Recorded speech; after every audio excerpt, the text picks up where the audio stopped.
एक ऐसी सोच विकसित करनी चाहिए जिससे कि जो उनका पुराना गौरव था उसको हम लोग पुनः स्थापित कर सकें। आप सभी को नमस्कार और आप सबका इस वीडियो में और मेरे YouTube चैनल में स्वागत है। आज जिस बात पर मैं बात करने जा रहा हूँ, जिस विषय पर मैं बात करने जा रहा हूँ, वो विषय है जो कि मेरे जीवन यापन का साधन है और जिससे मैं सबसे ज़्यादा जुड़ा हुआ हूँ और जो मेरा करियर है उसी की मैं बात करने जा रहा हूँ। और विषय है सरकारी विद्यालय, गवर्नमेंट स्कूल्स। वर्तमान में उनकी दशा और दिशा क्या है, कैसी है, उस पर मैं आज बहुत समय के बाद सोच विचार करके बात करने का प्रयास कर रहा हूँ। मेरा आपसे निवेदन है कि आप इसमें अंत तक बने रहिएगा और एक चर्चा करने की कोशिश करते हैं, समझने की कोशिश करते हैं कि साहब जो सरकारी विद्यालय हैं वो क्या हैं और ऐसा क्या हुआ कि जो सरकारी विद्यालय हैं आज वो बहुत ज़्यादा अच्छे रूप में नहीं देखे जाते हैं और लेकिन एक समय में उनका अपना एक योगदान रहा है। तो इन्हीं सब बातों पर आज चर्चा करते हैं। हो सकता है वीडियो लंबा जाए, लेकिन मेरा निवेदन फिर कहूँगा मैं कि आप लोग बने रहिएगा और इन चर्चाओं में इन बातों को आत्मसात करते हुए आगे बढ़ने की कोशिश करेंगे। अगर हम लोग सरकारी विद्यालयों की बात करें तो अतीत में निश्चित रूप से सरकारी विद्यालयों का एक बहुत बहुत बड़ा योगदान रहा है हमारे समाज में, क्योंकि भारत देश में जो शिक्षा प्रारंभ हुई वो सरकारी माध्यमों के द्वारा ही प्रारंभ हुई, सरकारी प्रयासों के द्वारा ही, सरकारी संस्थाओं के द्वारा ही प्रारंभ हुई। और ये वो विद्यालय रहे हैं जिन्होंने अनेक लोगों का करियर बनाया, जीवन बनाया, उन्हें समाज में एक स्थान दिया और आज वे लोग बहुत उच्च पदाधिकारी हैं, बहुत अच्छे रूप में समाज में स्थापित हैं। चाहे राजनीति की बात करें, प्रशासन की बात करें, व्यापार की बात करें, व्यवसाय की बात करें या फिर पत्रकारिता की बात करें, किसी भी क्षेत्र में अगर हम लोग बात करें तो सरकारी विद्यालयों का एक बहुत बड़ा योगदान रहा है अतीत में, लोगों के चरित्र निर्माण में, लोगों के करियर निर्माण में और लोगों को एक पहचान दिलाने में। समय बीतता गया तो फिर कुछ बीच में कुछ ऐसी नीतियां भी सामने आई। धीरे धीरे करके सरकारी विद्यालय एक उपेक्षा की ओर बढ़ने लगे और जो निजी विद्यालय हैं उनका महत्व बढ़ने लग गया। और शायद मेरे जहां तक अनुभव करता हूं, उन निजी विद्यालयों में जो सबसे ज्यादा भूमिका निभाई उनके महत्व को स्थापित करने में वो थी अंग्रेजी माध्यम, क्योंकि जो सरकारी विद्यालय थे वो स्थानीय समस्याओं को ध्यान में रखते हुए, स्थानीय भाषा को ध्यान में रखते हुए संचालित किए जाते रहे हैं। लेकिन जो शिक्षा के क्षेत्र में जिन्होंने व्यवसाय के रूप में उसको देखा और एक प्योरली एंटरप्रेन्योरशिप के रूप में जिन्होंने शिक्षा को देखा, उन्होंने शिक्षा को एक व्यवसाय बना के रख दिया और बहुत सारे आकर्षक चीजें समाज के सामने परोसनी शुरू कर दी कि हमारा विद्यालय ये, हमारा विद्यालय वो, हमारा स्कूल ऐसा, हमारा स्कूल अंग्रेजी माध्यम, ये पढ़ाई वो पढ़ाई, इस तरह का प्रचार किया जाने लगा।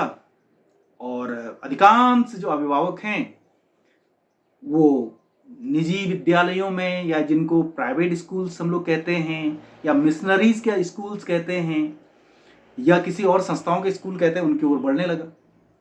मैं यहां पर यह नहीं कहता कि उनका अपना कोई योगदान नहीं है, उनका अपना योगदान है, लेकिन जो एक अच्छा जागरूक समाज सरकारी विद्यालयों से जुड़ा था, जो कि उस विद्यालय के हितधारक थे और सक्रिय हितधारक थे, वो सरकारी विद्यालयों से निकल गए। परिणाम, सरकारी विद्यालयों में उदासीनता छाने लगी और इस तरह से एक ऊहापोह की स्थिति में सरकारी विद्यालय आने लगे। और फिर उसके बाद एक समय ऐसा भी आया कि जो विद्यालय हैं वो विद्यालय राजनीति के आधार पर देखे जाने लगे। राजनीति के आधार पर मैं ये कह रहा हूं कि हर क्षेत्र ने, विशेषकर उत्तराखंड की अगर हम लोग बात करें, क्योंकि उत्तराखंड में बहुत सारे सरकारी विद्यालय हैं, हर क्षेत्र ने ये डिमांड करनी शुरू कर दी कि हमारे गांव में विद्यालय होना चाहिए। पहले कक्षा 8 तक का विद्यालय होना चाहिए, फिर 10 का होना चाहिए, फिर कक्षा 12 तक का विद्यालय होना चाहिए और सरकारी विद्यालय होना चाहिए। अब ये खोले जाने लगे। वहां के प्रतिनिधियों ने बिना किसी सर्वेक्षण के विद्यालयों को खोलना प्रारंभ कर दिया। एक समय तक वहां पर बच्चे रहे, बच्चे ठीक ठाक संख्या में रहे, उत्साह भी रहा, तो फिर बच्चों ने एडमिशन लेना शुरू किया। फिर धीरे धीरे करके बहुत सारी कमियां आने लगी।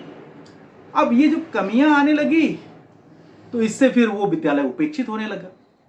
अब फिर वहां पर एक और स्थिति ये आ जाती है कि साहब छात्र संख्या घटने लगती है, क्योंकि फिर पलायन और ये सो बहुत सारी चीजें, फिर रुझान प्राइवेट विद्यालय का वो फिर बढ़ने लग गया।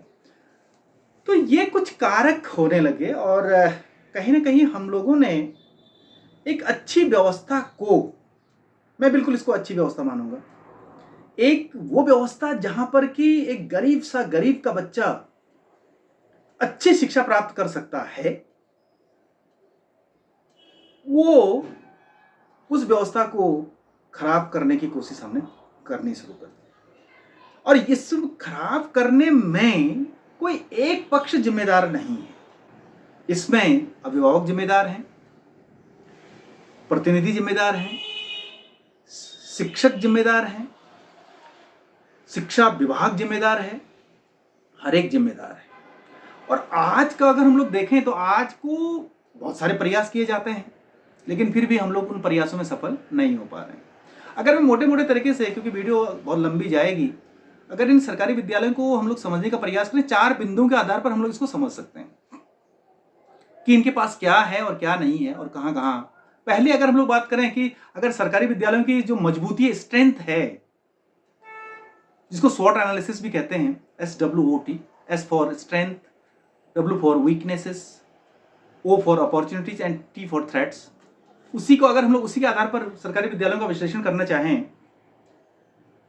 तो साहब स्ट्रेंथ की अगर हम लोग बात करें तो हमारे पास बहुत अच्छा इंफ्रास्ट्रक्चर विद्यालयों का है, जो या तो अतीत में बना और या अभी भी बन रहे हैं।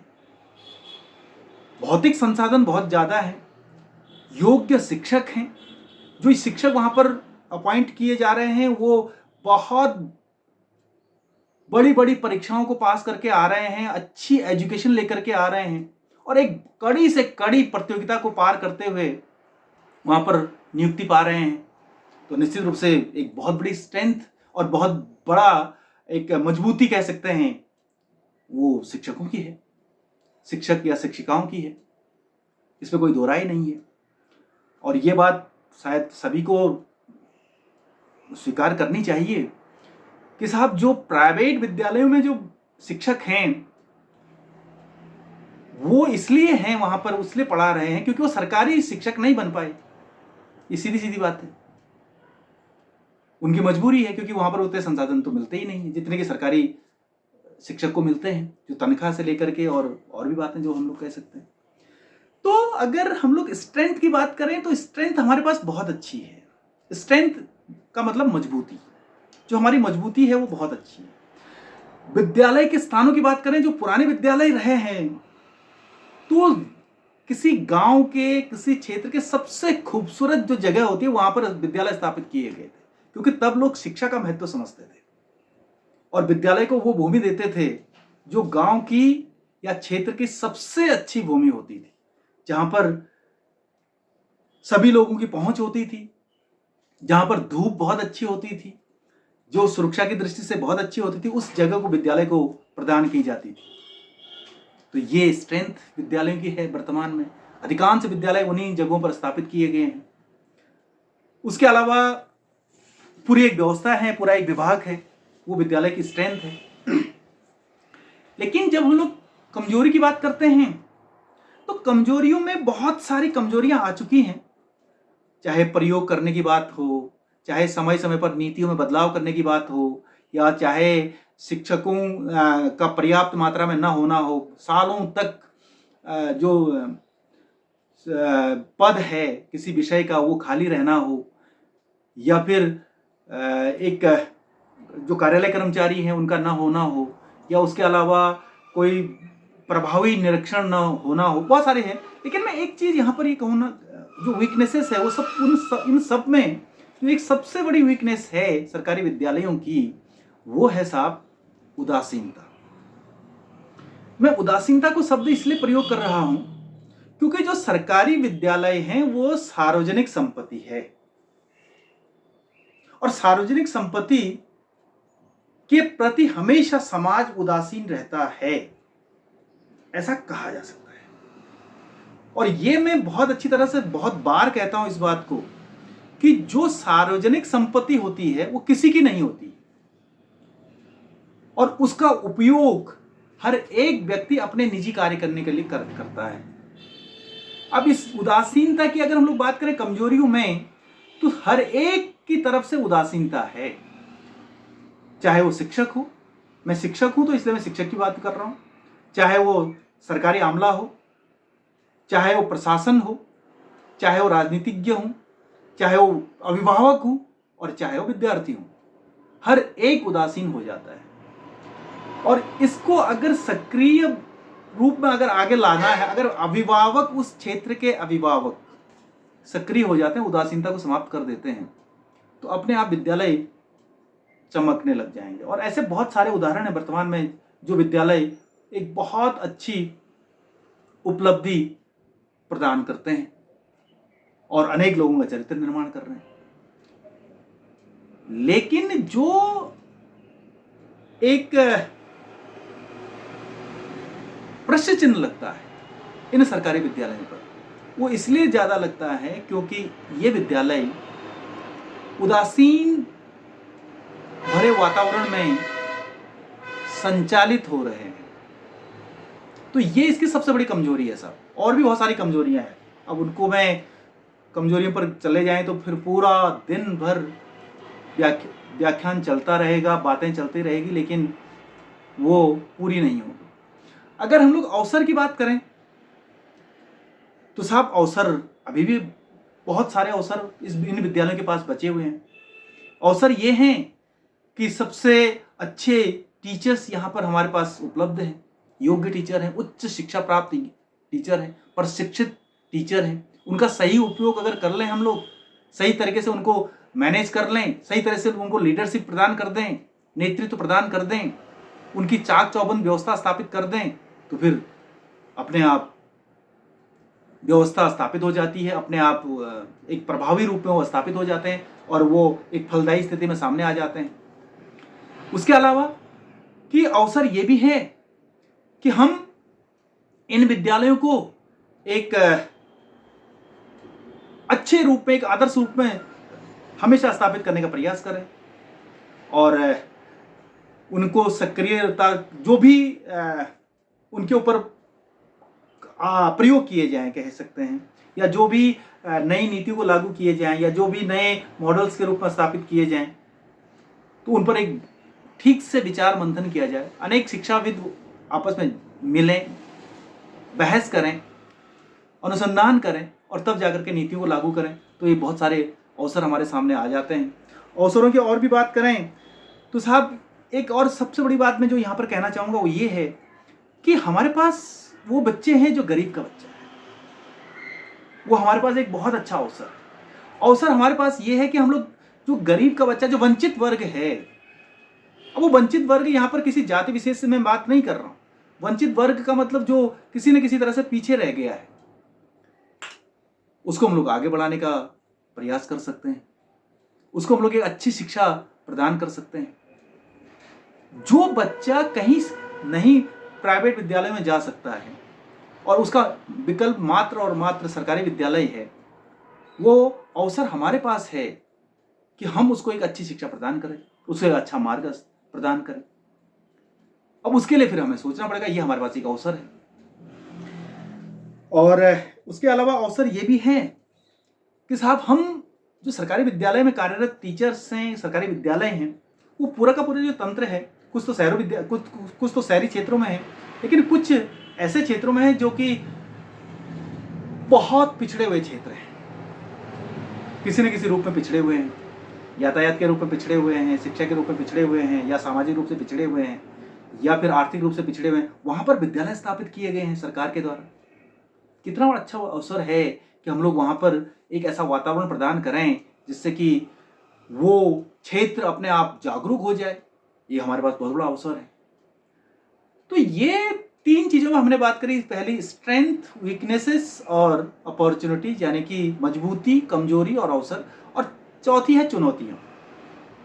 चुनौतियों की बात करें तो चुनौती आज सबसे बड़ी इन सरकारी विद्यालयों की यही है कि वे निजी विद्यालयों का मुकाबला करने में सक्षम नहीं हो पा रहे। उसके पीछे कारण यही है कि उदासीनता के रहते हुए और अनेक नए नित्य नए प्रयोगों के होते हुए बहुत सारी बातें जो हैं वो खराब हो जा रही हैं, व्यवस्था पटरी पर नहीं आ रही है। जो शिक्षा का उद्देश्य असली शिक्षण होना चाहिए था, वो शिक्षण नहीं हो पा रहा है। किताबें अगर समय पर आनी चाहिए थी तो किताबें नहीं आ पा रही।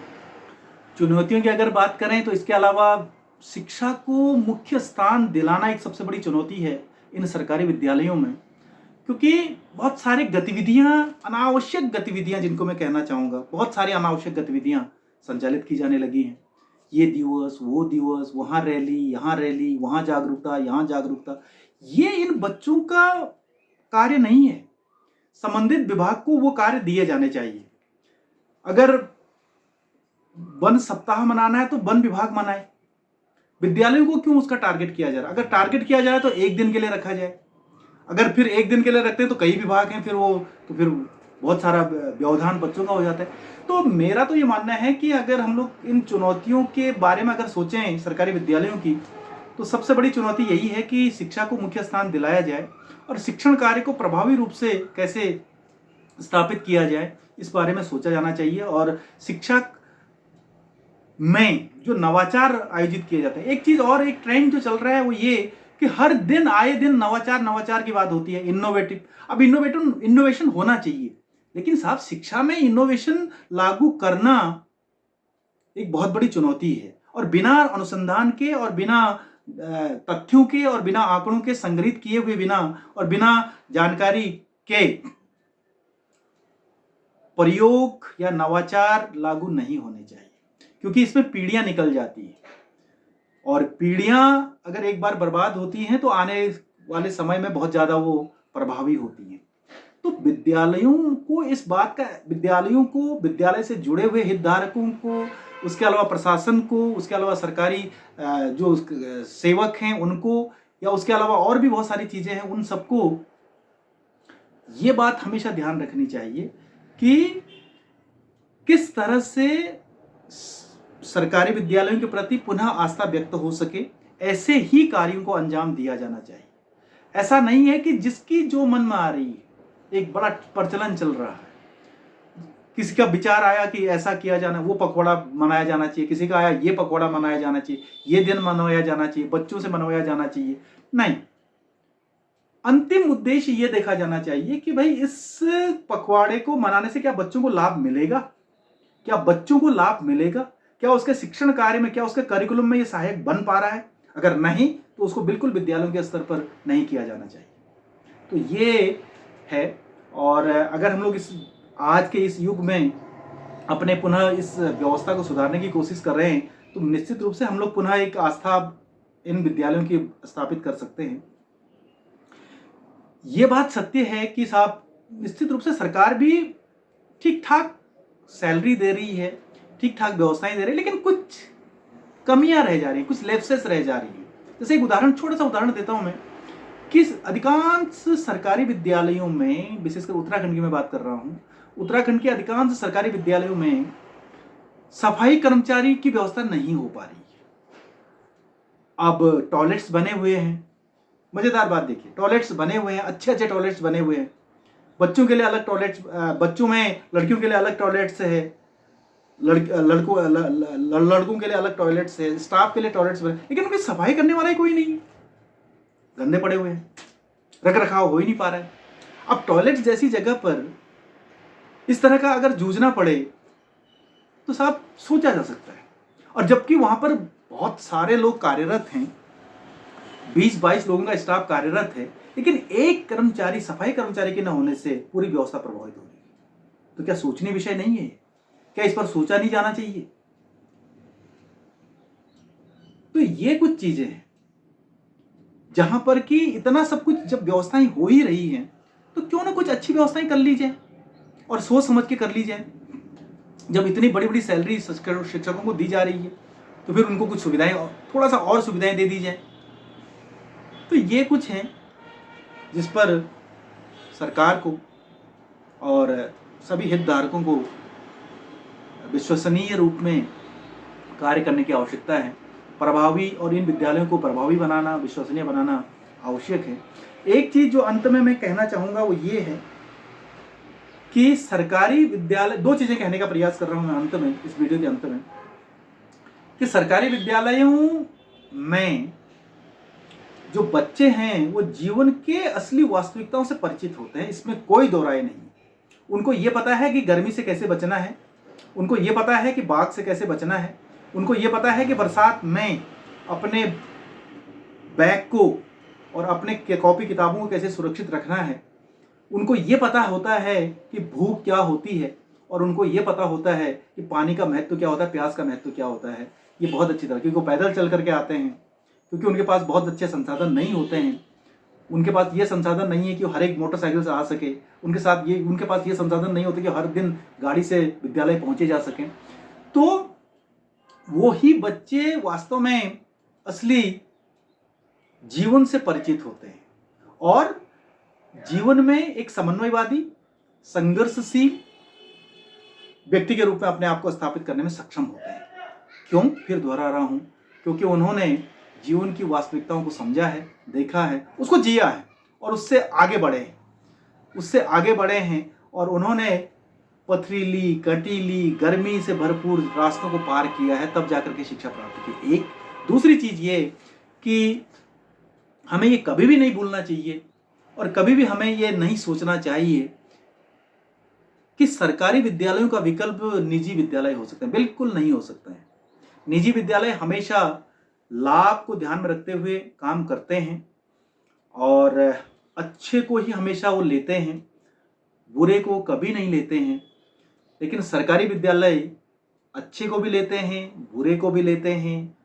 एक मोर देन 90% वाला बच्चा भी साथ में पढ़ रहा होता है, एक वो बच्चा भी होता है जो 2-2 साल फेल हो चुका है और कोशिश कर रहा है। निश्चित रूप से ये सरकारी विद्यालयों की एक स्थिति है जो कि दूसरा विद्यालय नहीं दे सकता। तो सरकारी विद्यालयों का विकल्प कभी भी निजी विद्यालय नहीं हो सकते हैं। ये बात हर एक व्यक्ति को समझना चाहिए, हर एक हितधारक को समझना चाहिए और जो नीति निर्माता है उनको समझना चाहिए, जो विभाग है उसको समझना चाहिए कि हाँ, हमें अगर शिक्षा देनी है, उन वंचित वर्ग को शिक्षा देनी है तो हमें सरकारी विद्यालयों को ही मजबूत करना चाहिए और उसका अंतिम उद्देश्य होना चाहिए कि बच्चे को किस तरह से उसका लाभ मिल सके।